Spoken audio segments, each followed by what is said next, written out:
Today, Jesus speaks this word directly over your life. I will not say this to you again if you choose to scroll past me right now.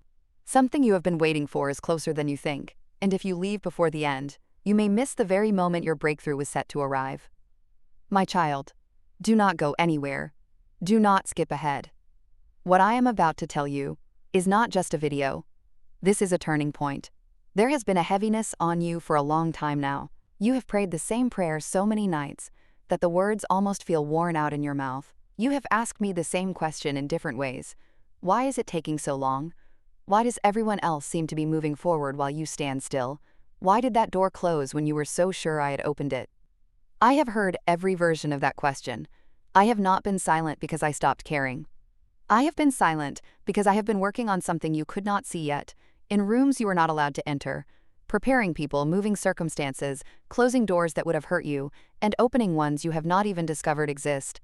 I know the specific weight you are carrying today. For some of you, it is money, a number in an account that keeps shrinking no matter how carefully you plan, a bill that arrives before you are ready for it, a job that drains you and still does not stretch far enough. For others, it is a person, someone who left, someone who changed, someone you loved, who is either gone from this earth or gone from your life, and the grief still catches you in the middle of an ordinary afternoon. For some of you, it is your own body, a diagnosis or a pain that will not resolve, a doctor's office you are tired of sitting in. And for some of you, it is quieter than all of that. It is simply the ache of feeling forgotten, of wondering if your life matters to anyone, if it matters to me. I want you to hear this clearly. It matters. You matter. And this season is closing. There is a spirit of doubt that has been assigned to make you scroll past this exact message. It whispers that this is just words on a screen, that nothing is really going to change, that you have heard promises like this before, and they came to nothing. I want you to resist that whisper right now, not because I am asking you to be naive, but because I know something you don't know yet. I know what is already in motion on your behalf. Say to yourself, out loud if you can, I am not leaving, I am staying for my breakthrough. Because the very fact that this word found you today, at this hour, on this day, is not an accident. Nothing about this is random. I want to take you back for a moment to remind you who you are dealing with. When the woman with the issue of blood pressed through a crowd just to touch the edge of my garment, she had already spent everything she had on physicians who could not help her. 12 years of bleeding, 12 years of shame, 12 years of being told no. She did not have a guarantee that reaching out would work. She only had a conviction that if she could just get close enough, something would shift. And when she touched me, I felt power go out. I did not scold her for interrupting me. I called her daughter. I told her, your faith has made you well, go in peace. That same power has not diminished. That same willingness to stop for the one person in the crowd who needed me most has not changed. I am stopping for you today. When Lazarus died, his sisters sent for me, and I delayed.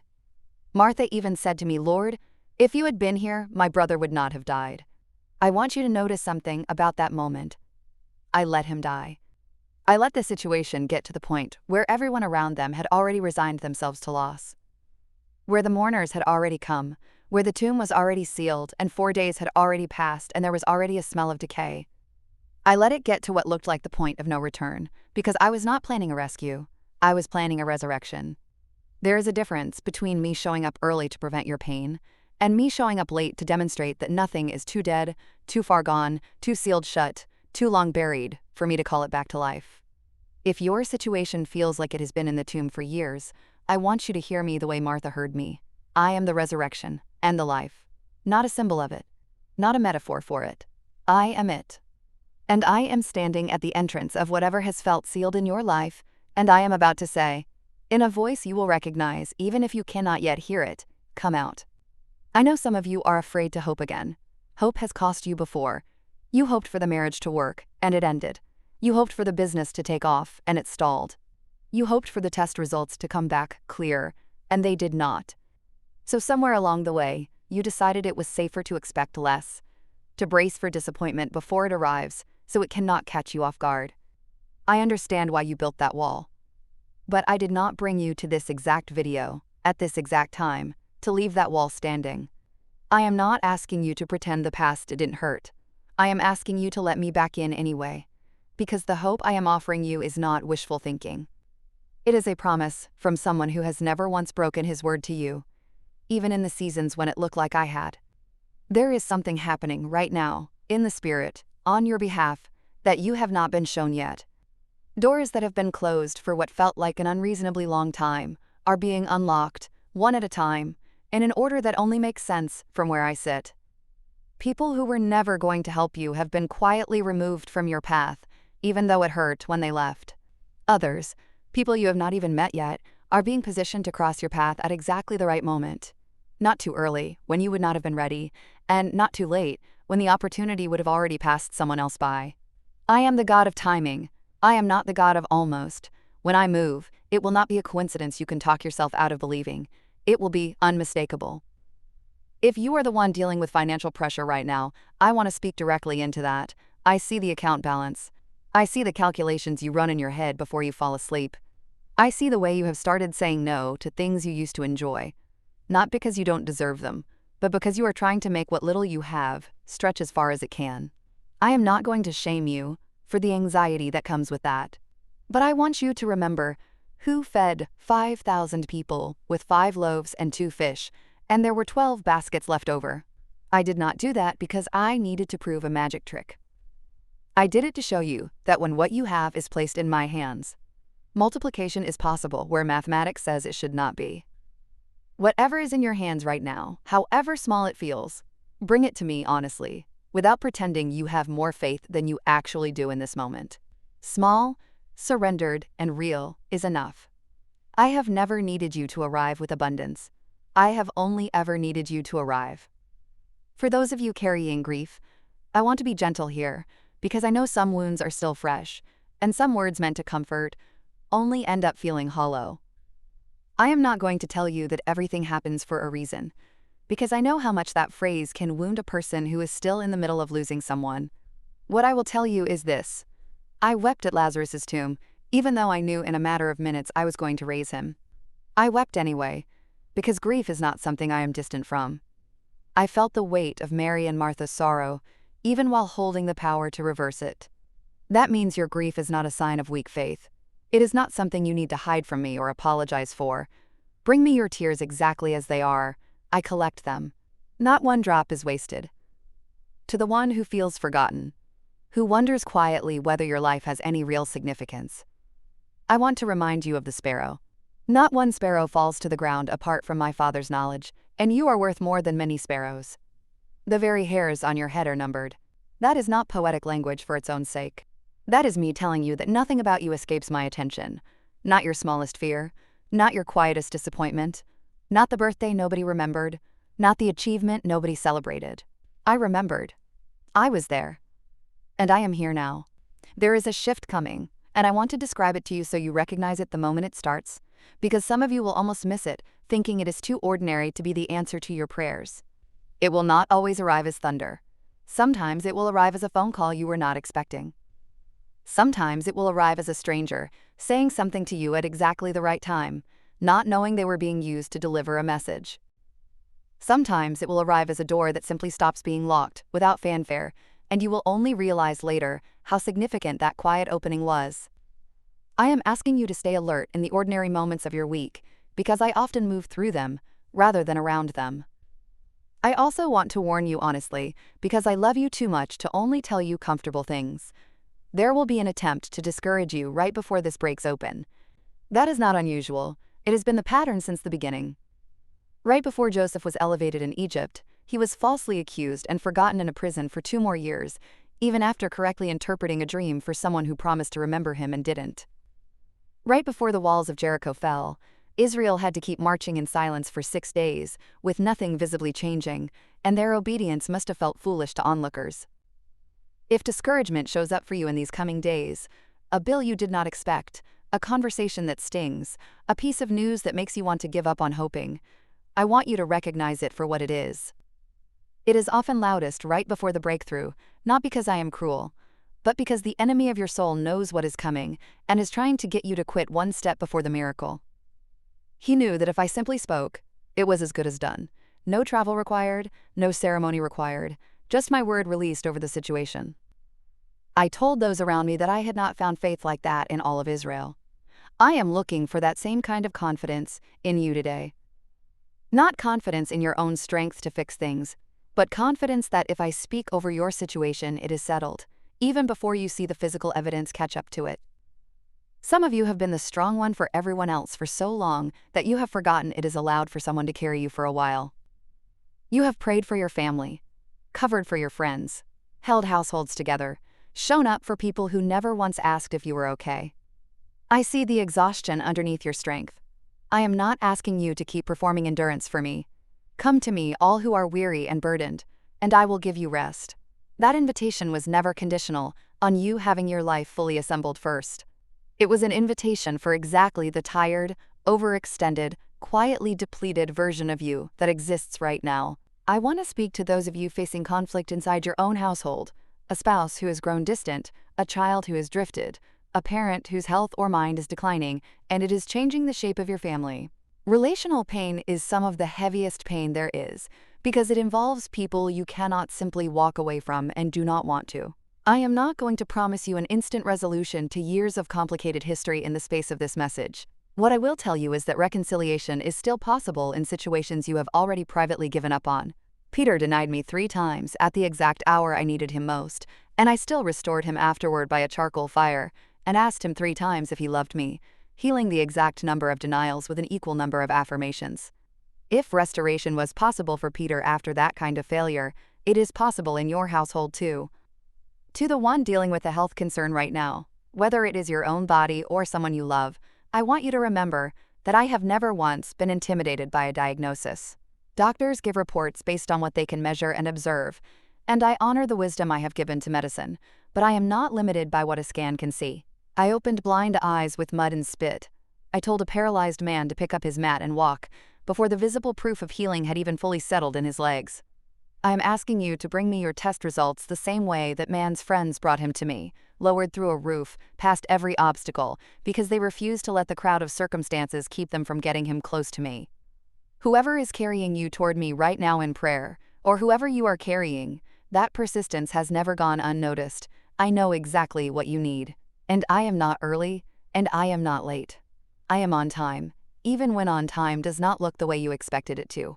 I want you to think about the specific thing you have almost stopped believing for. Maybe it is a marriage. Maybe it is a child returning to faith after years of distance. Maybe it is a body that has been sick for so long that hoping for full healing feels almost embarrassing to admit out loud. I want you to admit it to me anyway, right now, in whatever words come to you.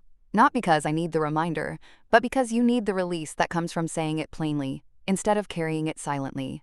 Whatever that thing is, I am placing my hand over it in this moment, not as a metaphor, as a real present act of care over your real present circumstance. To those of you who have started to wonder if faith itself is even worth the effort anymore, after years of asking and waiting, I want to tell you about the persistent widow who kept appearing before an unjust judge, a man who did not fear God or respect people, asking him again and again for justice against her adversary. He ignored her for a long time, but eventually he granted her request simply because her persistence wore him down.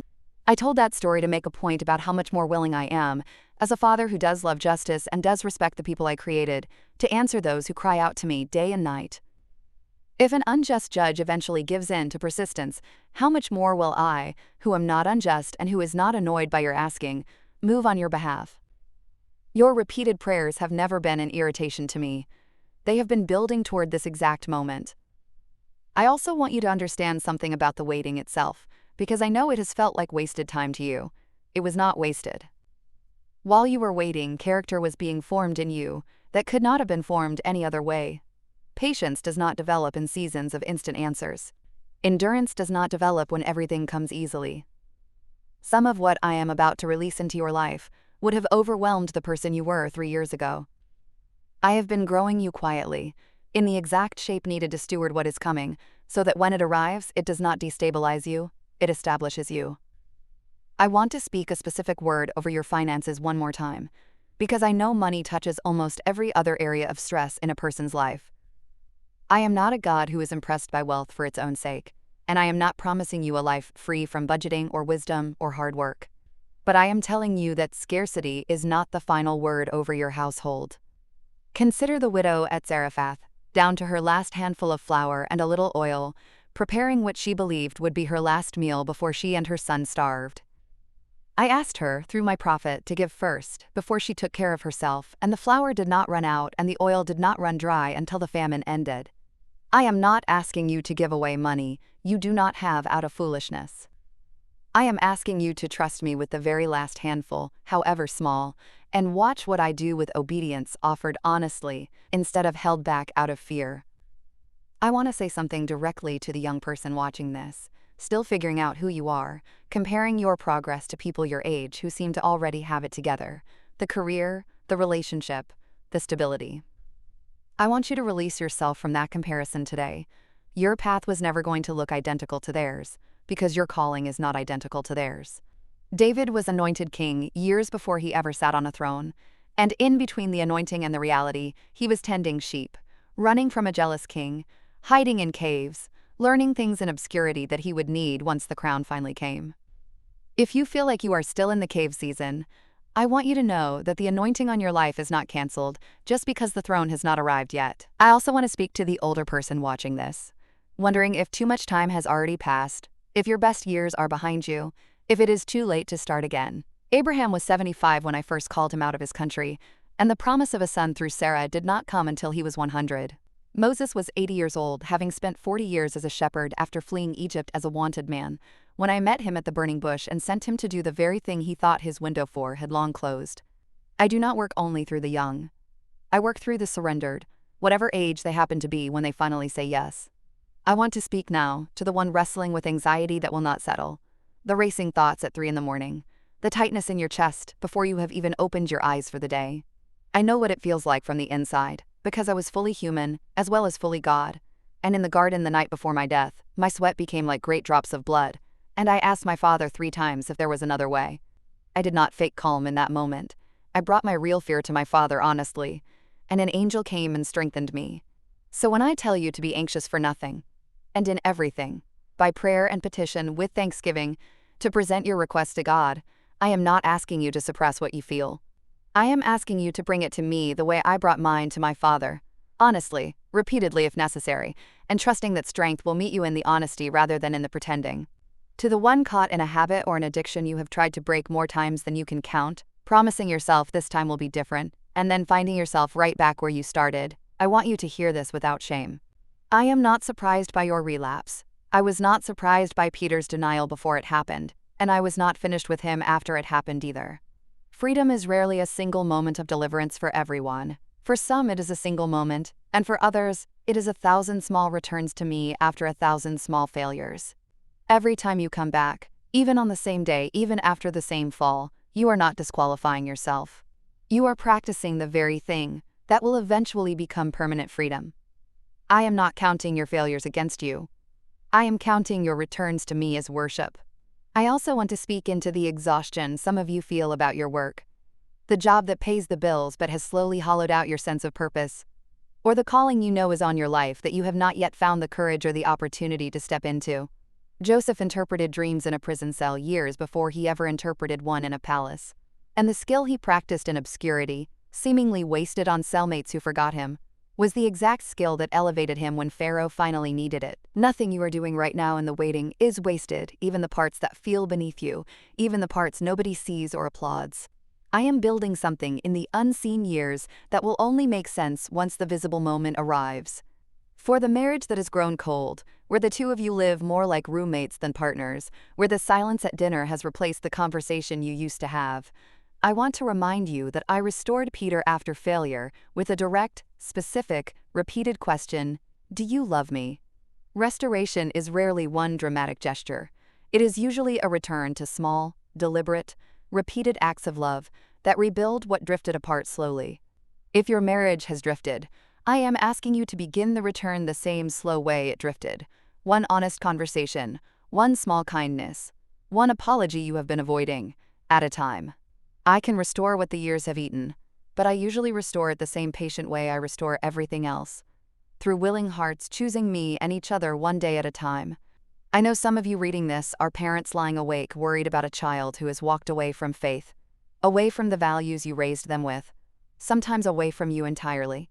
I want to remind you of the father in the story I told about the prodigal son, who did not chase his son down the road when he left with his inheritance early, who let him go, who endured the empty chair at every meal, but who was watching the road every single day, so that the moment his son was still a long way off, he saw him and ran to him, before a single word of apology had even been spoken.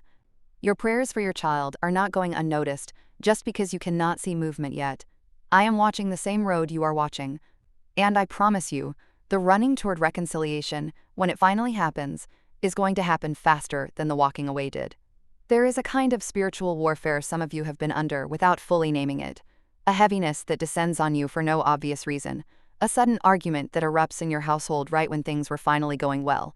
An unexplainable exhaustion that hits exactly when you try to pray or read scripture. I do not want you to be afraid of this, but I do want you to be aware of it, because awareness itself is a form of armor. Put on the full armor of God, not so that you can win a fight through your own strength, but so that you can stand firm once the immediate battle is already mine to win. The struggle was never against the people around you, who seem to be the source of your frustration.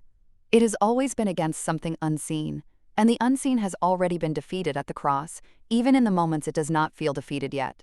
To the one who has been serving everyone else faithfully, at church, in your family, in your community, and who quietly wonders if anyone would notice or care for you the way you care for them, I want you to remember Martha, busy in the kitchen while her sister Mary sat at my feet, and how Martha complained that no one was helping her. I did not scold her service.